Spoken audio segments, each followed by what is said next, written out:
como para copiar esos personajes, ¿sí? Entonces la moda era ser cheto en ese momento. Y ese fue el segundo hito que me dio a mí, digamos, un impulso en mi carrera y en notoriedad, por supuesto, ¿no? Esto hizo que tanto la generación de los jóvenes que vivieron los 70 como los que vivieron los 80 tengan hoy en día un referente en mí. Y por eso quizás han pasado tantos años y después de 30 y pico de años la gente sigue acordándose de mi nombre. Entonces son dos hitos que yo siempre menciono. Hoy en día yo tengo un locutorio y ciber en Recoleta, justamente. Los chetos estaban en Recoleta, siempre en la biela, ahí se situaban los personajes. Entonces, en honor a eso y un poco como homenaje a eso, el locutorio se llama El Cheto Argentino. Pero qué bueno que hiciste vos, que paralelamente a tu carrera de actuación, ¿no?, en la tele, te hiciste tu historia con tu carrera de contador, tu negocio, que eso no pasa siempre. Generalmente el actor es demasiado bohemio y a veces se queda sin nada. Claro. Y vive de tumbo en tumbo. En tu caso vos tuviste la previsión de hacer, sí, digamos, un estilo de vida normal y aparte, bueno, tu vocación.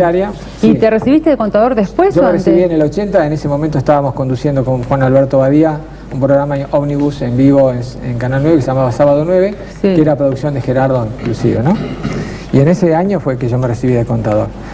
4 años después, o 3 años después, ya habiendo hecho un programa con Moser que se llamaba Historia de un trepador, donde hacía un personaje dramático, yo decidí despedirme con ese programa. Era la primera vez que yo hacía en televisión un dramático, siempre había dicho humor, cosas infantiles, cosas, viste, divertidas. Entonces dije, bueno, esta es una manera hermosa de alejarme. Así que en ese año me despedí de la televisión y dije, ya no vuelvo al espectáculo. Volví, bueno, como invitado de algunos programas como Gasoleros, haciendo de Willy Ruano, ¿no? Porque viste que Panigasi decía que había bailado en alta tensión. Entonces, Suar consideré que incorporarme a mí en la historia le daba cierta notoriedad y cierta veracidad al personaje que hacía en ese momento Leirado. ¿Y te seguís viendo con la gente de alta tensión? Mira, con los de alta tensión sí. Es más, este año, el 17 de abril, casualmente nos reunimos en un boliche a tomar algo y a comer algo juntos, ¿no? Y daba la casualidad, no lo habíamos previsto así, que ese día se cumplían 40 años de que el programa había iniciado. O sea, el 17 de abril de 1971 había iniciado Alta Tensión. Alta Tensión fue un programa, yo creo que algunos por ahí más cercanos a mi edad lo recuerdan, otros no. Un programa que estaba producido por RCA Víctor, que fue digamos, hubo una saga de programas, ¿no? Empezó siendo el Club del Clan, donde aparecieron Palito, Lavie, un montón, Johnny Tedesco, Chico Novarro. Después que RCA produjo ese programa, pasaron 2 años y produjo otro programa que se llamó Sótano Beat, que conducía a Charlie Leroy y Liliana Caldini. Y inmediatamente, creo que ese programa duró 1 año, RCA Víctor lo levantó y cambió por un programa que se llamó Alta Tensión. Para que tengas una idea, en ese momento, los artistas de RCA Víctor eran, por ejemplo, Pintura Fresca, estaba Palito Ortega, Donald, ¿no? Gente que después con los años fue muy, muy notoria. Y se grababan long plays, que el equivalente hoy en día al CD. Los long plays eran de vinilo grandes así. Y grababan esos long plays, y de cada long play, para que tengas una idea, se vendían más de 500.000 unidades. O sea que si hoy un disco de oro son 30.000, imagínate, en aquel momento no sé qué sería una mina de la Barry Goldberg. No sé. Igual viste que el mundo cambió, todo este mundo que vos contás ya no es más, no existe más. ¿Qué sentís cuando recordás todo esto? ¿Nostalgia? A ver, desde lo personal, por supuesto, nostalgia, ¿no? Hoy en día yo me alimento mucho con los comentarios que recibo en el Facebook. Facebook tengo más o menos unos 2000 y pico de contactos, a los cuales no conozco. Ellos me conocen a mí, entonces yo siempre les doy entrada. Y recibo cosas muy hermosas, como comentarios, incluso de cosas que yo nunca imaginé que podía haber vivido, o que vivía la gente conmigo, ¿entendés? Es muy importante, muy lindo hoy en día recibir un final de historia en el cual la gente te devuelve tanto como sembraste en su momento. Y con tanto tiempo de distancia. Claro, ¿de cuánto hablamos? ¿De 20 años? Sí, mirá, calculá que yo, el último programa que hice con continuidad fue esta Historia de un trepador en el año 84. Después, como te digo, estuve invitado en varios programas, Los Buscas, Trillizos, varios programas, pero nunca como personaje fijo. Entonces mi notoriedad fue hasta el 84 en el cual yo tuve continuidad de trabajo permanente, cine, televisión, teatro o lo que fuera. ¿Y ahora querés volver? No, no busco eso, ¿no? Al contrario, vine en realidad porque me invitaron y me pareció que era un lindo halago venir a conocerte, por supuesto, por un lado, y por otro lado para recordar también toda una época, claro, ¿no? Sí, claro que sí. Así que bueno, ¿y qué siento? Si te referís al espectáculo, siento eso, nostalgia, ¿no? Otra cosa no puedo sentir. Digo, no extraño, si es a lo que te refieres. Claro, no extraño. No, la verdad es que porque viste que a veces pasa, después de haber encontrado la fama, pasa el tiempo y hay gente que todavía extraña eso. No, yo siempre tuve, mira, me acuerdo, te voy a contar una anécdota. Hacíamos Operación Jajá con Sofovich, donde hacíamos el personaje, el sketch de los chetos, teníamos 66 puntos de rating. 66. Imagínate que si hoy un programa es éxito con 35... no estaba el cable. No, sí, no estaba el cable, pero bueno, estaba... Porque viste, cuando era 5 canales nada más. ¿Sí? Ahora tenés el cable, la computadora, tenés muchas opciones. Sí, tenés más variantes, pero bueno, de todas maneras quiero decir, la trascendencia del programa, si vos salías un martes a las 9 de la noche con el auto por Buenos Aires, no había nadie. Te lo digo porque nosotros terminamos de grabar. ¿Qué vendría a ser como lo que es hoy Tinelli? Yo te diría que era mucho más que Tinelli. Mucho ¿Más que Tinelli? Más que Tinelli, sí. Bueno, la anécdota era esta. Estábamos con Pablito Godevila un día grabando y ya sabíamos que el programa se terminaba. Y me acuerdo que Pablito en una parte me dijo, mira Willy, dice, la verdad que yo estoy muy preocupado. Dice, yo fui taxista, digo, si esto se acaba, tengo que volver a manejar un taxi. Y me dijo, vos por lo menos sos contador, tenés otra actividad como para seguir adelante. Digo que está bueno esto de tener 2 o 3 herramientas. Te falla una, te quedas con la otra. Lo que yo le dije a Pablito en ese momento, a Anabela, fue mira Pablito, uno tiene que acostumbrarse siempre a pensar que después de un gran éxito como va a haber un gran fracaso, porque va a ser imposible empardar, igualar algo como esto. ¿Sí? Bueno, la historia dijo que era así, nunca llegamos a hacer un programa de tanta trascendencia como ese, ¿no? Bueno, obviamente los caminos se bifurcaron, Pablito hoy está allá arriba y yo estoy acá abajo. Digamos, no acá abajo en este lugar, quiero decir, digamos que... Pablito le fue genial. Fue genial, sí, claro, sí. Bueno, o sea que para mí, el acostumbrarme a la idea de que eso se terminaba en algún momento, era una cosa normal. Yo nunca me la creí si lo miramos desde ese lado. Así que bueno, eso es un poco la historia, ¿no? Lo bueno es que no tiene nostalgia, tampoco. No, la nostalgia la vivo cuando alguien me pone un comentario en el Facebook. Pero no te deprimís. No, por eso no, al contrario.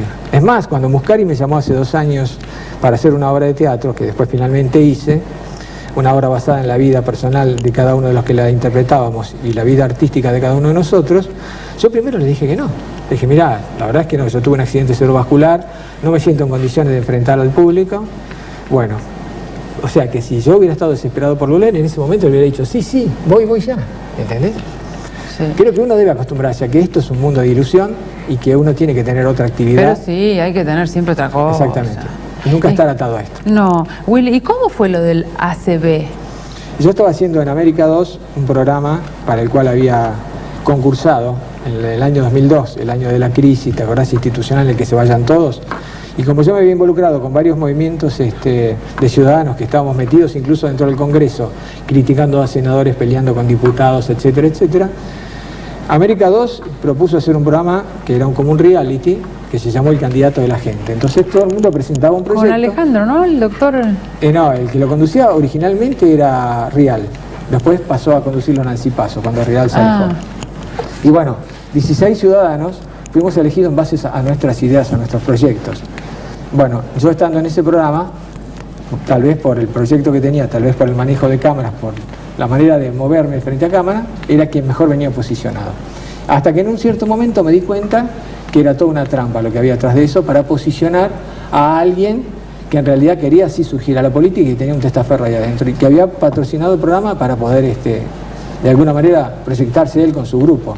Y eso me hizo muy mal. Ese día yo tuve una gran discusión en América, salí a grabar igual y a la noche cuando volví en un remis a mi casa, que me llevaban en un remis, me descompuse en el remis y tuve ahí el accidente cerebrovascular. Estuve 15 días internado en el Sanatorio Mitre, de los cuales 10 en terapia intensiva. ¿De los nervios te pasó? Del disgusto. Pero ¿y qué se siente con un accidente así? Digamos, como que te baja la presión. Mira, no sentís, o sea, te voy a decir cuáles son los síntomas, pero vos no lo esperás. Vos vas charlando animadamente, como iba yo charlando, ¿no? Una charla como la que tenemos ahora, y de pronto sentís un mareo y es como que perdés un poco la conciencia, ¿no? Y después de ese mareo, si resulta que sobrevivís, como fue mi caso, empezás a hablar mal, gangoso, como si estuvieras borracho, ¿entendés? ¿Y tenés conciencia de que no podés hablar? Claro, sí te das cuenta que vos querés decir algo y que lo que se sale, o sea, querés decir, mi mamá me ama y sale a hablar su ¿entendés? Entonces, vos no sabés cómo conectarte con el otro. Pero se tiene conciencia de que uno no puede. Cuando sobrevivís al accidente... Porque esa es la gran pregunta que uno se hace cuando está con personas con este problema, ¿viste? ¿Tendrán conciencia? Cuando sobrevivís, en el momento en el que te pasa, para vos no te das cuenta, porque es una fracción de segundo donde se te tapa una arteria, una vena en el cerebro, la sangre no fluye y es inmediato. La sangre deja de correr, no le llega oxígeno a algunas células y se mueren. Entonces hay gente que por este tipo de accidente, a veces por una embolia, automáticamente fallece al no llegarle sangre. Pero por eso te digo, yo sobreviví. Yo te veo bárbaro. Bueno, tengo algunas cositas, no estoy bien del todo. Tengo algunas secuelas que son autoperceptivas, quiere decir, la gente no las nota, yo sí. Esa fue una de las razones por las cuales no quise volver más al espectáculo tampoco. Es decir, a mí me cambió la forma de hablar, me cambió la forma de respirar, el tono de voz, ya no puedo cantar, no afino, no puedo hacer personajes como hacía antes componiendo con la voz, no puedo gesticular bien porque tengo una debilidad en la zona donde quedé hemipléjico del lado izquierdo yo. Entonces yo tuve que Pero no se nota para nada. Claro, por eso yo sí lo noto, la gente no lo nota. Lo importante de esto es que yo creo que el mensaje para mí sería, todo pasa, ¿sabes? Entonces el que logra sobrevivir como sobreviví yo, tiene que ponerse en la cabeza, en la mente, la posibilidad de decir, yo voy a poder superar esto. Y eso es lo que uno tiene que hacer. Porque si te entregás, olvídate. Si te entregás, fuiste. Ahí fuiste. ¿Y cuánto tiempo estuviste sin poder hablar? Y mirá, estuve como 2 horas más o menos. Ahí caí en la guardia del Tornú. En la guardia del Tornú me internaron, estaban atendiendo un tipo al lado mío que se moría, así que poca bolilla me dieron. La obra médica que tenía yo en ese momento, tardaron 3 horas en mandar una ambulancia a que me fuera a buscar. Y en esas 3 horas yo empecé a recuperar el habla y hasta un poco la movilidad. Pero cuando me internaron acá en el Mitre, inmediatamente a la media hora volví a perder el habla, volví a perder la movilidad, o sea, tuve una recaída. Y estuve un tiempo bastante prolongado así. Hasta que al otro día, recién al mediodía, estamos hablando desde las 8 de la noche hasta las 12:30 del otro día, recién y después de mi enojo, una neuróloga del Sanatorio Mitre finalmente me vino a ver. Si no me enojaba, todavía seguiría esperando. Pero por eso, digo... ¿Y todo esto te vino por nervios? Fue el disgusto de ese día, exactamente.